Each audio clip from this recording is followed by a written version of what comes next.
need to remember that we've been doing research for over 40 years now. We were a research company before we had any commercialized products. So science is in our DNA. I'm sure a lot of you have seen that the scientific and medical community view natural products with some skepticism. This is certainly true where I come from in Canada. Canadian government and the Quebec government went as far to say the following: want to see the way a natural supplement company should behave. Their statements on scientific validity to look at Immunotec. I want you to continue exploring these Immunotec products and exploring glutathione. Please feel free to visit my Facebook page. You see the address up there. New articles on glutathione all the time. Now, you all know that Immunotec raises glutathione, but there seems to be other products out there that claim that they can raise glutathione naturally. Let's take a look at some of the more common ones. Now, two that you will see all the time is cysteine and N-acetylcysteine. These are very, very popular substances. Where do they come from? For many years, cysteine came from one major source. It came from the hair clippings of barbershops in China. A lot of hair that's cut in China, they turn it into cysteine. Also use the cysteine to make N-acetylcysteine, NAC. Some people had a very difficult time with this. Many religions forbid people to eat human tissue. Now the Chinese use duck feathers as their source of cysteine. Of course, the United States doesn't want to be outcompeted by China, so they use their own source. Why let all the chicken feathers go to waste after you harvest your chickens for food? As you can imagine, it's a lot of chemistry to turn duck feathers and chicken feathers into cysteine and N-acetylcysteine. So can we really call these substances natural? And of course, you all see glutathione as a supplement.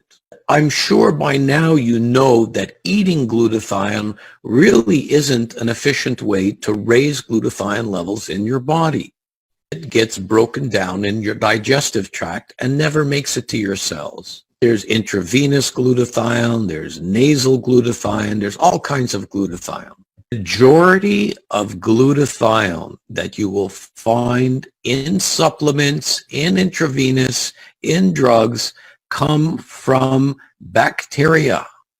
We grow bacteria and we extract glutathione from the bacteria. Also another source of glutathione, next slide. Some people will use fungus as well as bacteria. It's an efficient source of glutathione only if you do one thing. Here's an example of a paper, a scientific paper on glutathione production. What they do is they take a specific fungus and they modify the genetics so it makes more glutathione.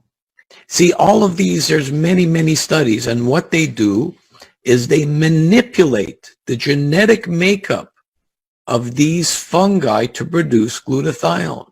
They expose them to chemicals and strong radiation to manipulate, to engineer their DNA.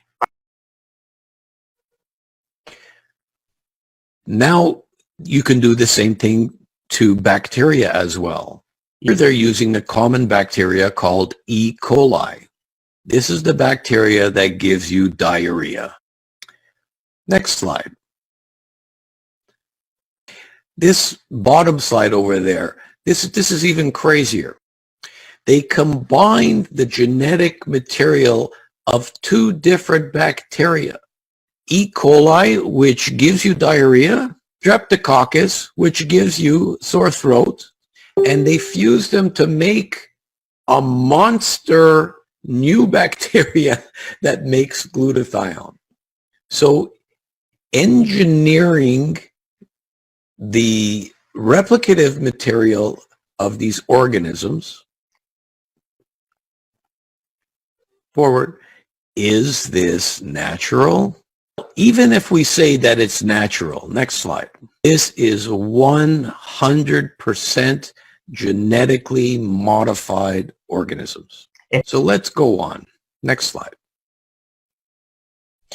Really, whether you have a problem with genetically modified organisms, you care it comes from chemically treated feathers from birds, doesn't matter.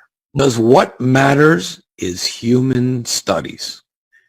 Does it work in human beings? This is an example of a table that I have in my new book. And you'll see on the left side all different kinds of ways of raising glutathione. And in the green column are the ones that have been definitely proved to work in humans. Undenatured whey protein isolate, in other words, Immunotec, and the drug N-acetylcysteine, which I say isn't really natural.